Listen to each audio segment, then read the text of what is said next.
বন্ধুরা দেখো, জ্যান্ত রুই মাছ নিয়ে এসেছি। মাছটা বেশ বড়। এই জ্যান্ত রুই মাছটা দিয়ে আমি আজকে আর এই ব্রকলি দিয়ে ঝোল করবো। কেমন করে করছি দেখাচ্ছি। তেল দিলাম,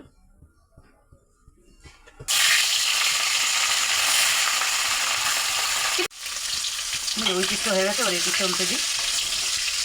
মাছটা দেখো, মাছটা আমার ভাজা হয়ে গেছে লাল লাল করে। এবার তুলে নিচ্ছি।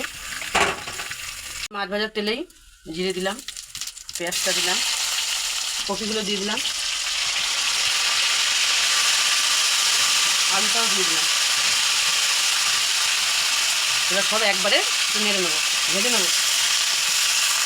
দেখো, কপিটা পেঁয়াজটা আলুটা আমি একসঙ্গে ভালো করে ভেজে নিয়েছি। এবার আমি এক এক করে মশলাগুলো দেবো। এখানে আছে লঙ্কা বাটা আর আদা বাটা, জিরের গুঁড়ো, লঙ্কার গুঁড়ো, হলুদের গুঁড়ো, আর একটু জিরের গুঁড়ো দিলাম, এই লঙ্কার গুঁড়ো দিলাম, লবণ। এবার সবটা ভালো করে কষিয়ে নেবো। দেখো, সুন্দর করে কষিয়ে নিয়েছি। দেখো, রঙটাও কি সুন্দর লাগছে। কষানো হয়ে গেছে। এবার আমি টমেটোটা দেবো আর জল দেবো, দিয়ে দিচ্ছি। ঝোলটা ফুটে উঠেছে। এবার আমি এক এক করে মাছগুলো দিয়ে দিচ্ছি। এবার এটা ঢাকা দিয়ে দেবো, ঢাকা দিয়ে গ্যাসটা কমিয়ে দেবো।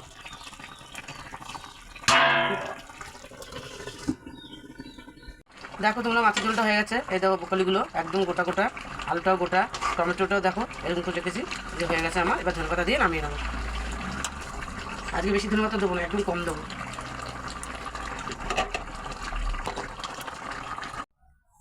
দেখো বন্ধুরা, আমার ব্রকলি দিয়ে মাছের ঝোল কি সুন্দর হয়েছে। দেখো, ব্রকলি শুধু সিলেটে না, ব্রকলি দিয়ে মাছের ঝোলও খাওয়া যায়। কিন্তু সব মাছে চলে না। জ্যান্ত মাছগুলো দিয়ে করলে ভালো লাগে খেতে। করে খেয়ে দেখো, ভালো লাগবে।